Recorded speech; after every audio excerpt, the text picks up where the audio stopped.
Prática comum entre as casas reinantes da Europa, desde que a primeira monarquia cristã foi fundada na França, os casamentos dinásticos eram nada mais do que uma aliança política entre dois países cimentada pelo matrimônio de um príncipe com uma princesa estrangeira.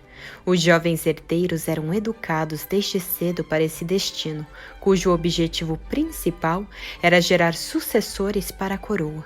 Ao longo da história, muitas foram as princesas que fizeram viagens extenuantes para contrair casamento com um homem que não conheciam, sem saber ao certo o que esperar do lugar para onde estavam indo e de sua nova família. Uma vez no reino estrangeiro, elas passavam por um processo de aculturação, abandonando seus costumes nativos para adotar os do país para onde foram enviadas.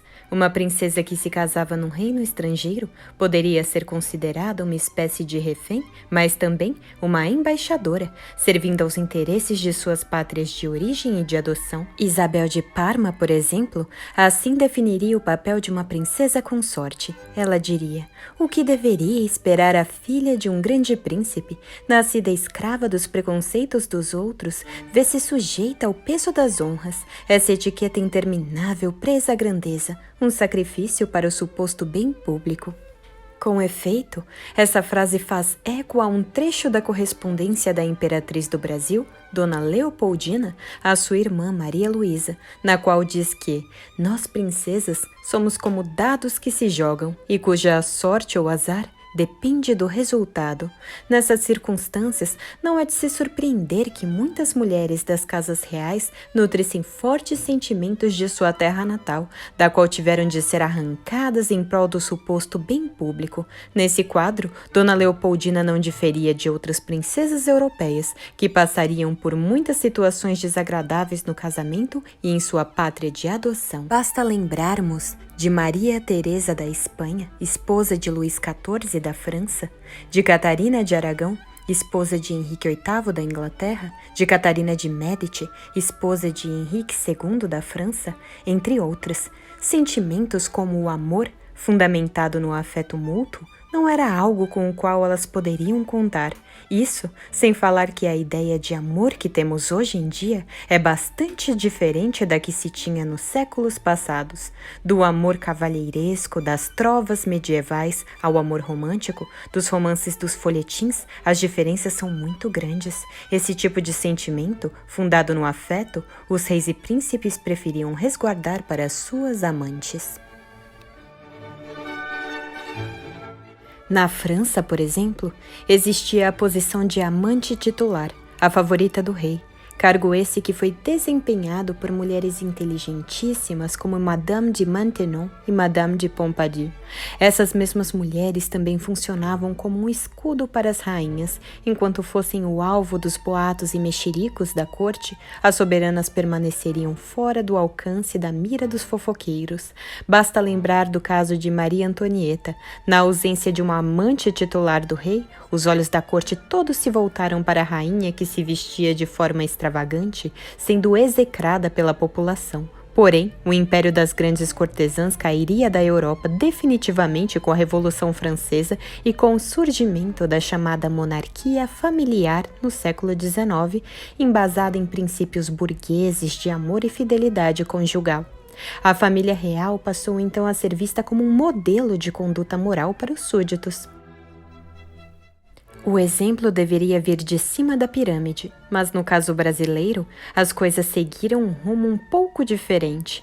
Leopoldina de Habsburgo viajou da Europa para cá, iludida com a promessa de um príncipe encantado, mas encontrou um homem, embora bem intencionado, cheio de falhas educacionais, de gênio explosivo, mas que a seu modo soube amá-la e respeitá-la. Infelizmente, o conceito de moralidade no Brasil dos anos 1810-1820 ainda possuía fortes resquícios do período colonial, no qual a população, em sua grande maioria, vivia amaziada. Foi nesse ambiente que o príncipe Dom Pedro cresceu, e dentro do que era permitido pelo patriarcalismo, ele poderia ter quantas amantes desejasse. Com o tempo, Leopoldina descobriu o verdadeiro perfil do marido e passou a se queixar em cartas de não ser amada e que era muito mais feliz quando solteira, em vez de casada. Às faltas de conduta do príncipe, ela respondia com uma imensa compostura e dignidade próprio da boa educação que recebeu na Áustria. Ela nunca se rebaixou ao ponto de confrontar qualquer uma das amantes de seu marido, nem mesmo a maior delas, a Marquesa de Santos. Nunca houve um embate direto entre as duas. Domitila sabia muito bem qual era o lugar de Leopoldina na hierarquia social e nunca poderia ser comparada à primeira imperatriz do Brasil. Ela, por sua vez, pagava as demonstrações públicas de infidelidade do marido com indiferença, pois estava mais preocupada em manter a dignidade da casa real e preservar os filhos de algum escândalo. Mesmo tendo se apaixonado por Pedro, Leopoldina não era qualquer tola, a ponto de acreditar que seu marido lhe era inteiramente fiel. Sua própria irmã, Maria Luísa, manteve um caso extraconjugal com o general Neyperg, com quem se apaixonou e casou depois da morte de Napoleão Bonaparte. Em outras palavras, o adultério conforme o encaramos hoje era visto de uma forma bem diferente em finais do século XVIII e início do século XIX. Apenas quando os valores burgueses penetraram no seio do regime monárquico é que observamos uma transformação nesse quadro, com o surgimento da chamada monarquia familiar. No Brasil, isso aconteceu sob o reinado de Pedro II, filho de Dona Leopoldina. O que talvez tenha ferido mais no âmago da imperatriz foi ver seu marido dispensando grande atenção a Domitila e sua família, deixando para segundo plano os assuntos de Estado, e ainda mais para uma mulher que colocava o dever para com a pátria em primeiro lugar. É verdade que já chegaram a oferecer à imperatriz a coroa imperial e a regência do império, algo que ela recusou, pois ia contra sua consciência de lealdade para com Pedro. Uma esposa no século XIX era considerada um apêndice da casa e do marido, devendo-lhe obediência. Poucas foram aquelas que romperam com esse modelo. Domitila de Castro foi uma delas.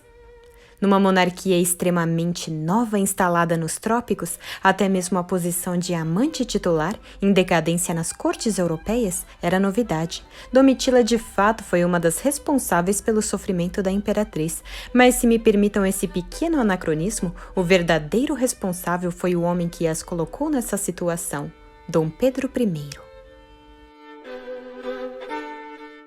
Na nossa sociedade, ainda com fortes resquícios do patriarcalismo, é muito mais fácil culpar a mulher pelos erros do homem do que reconhecer ele como o verdadeiro culpado.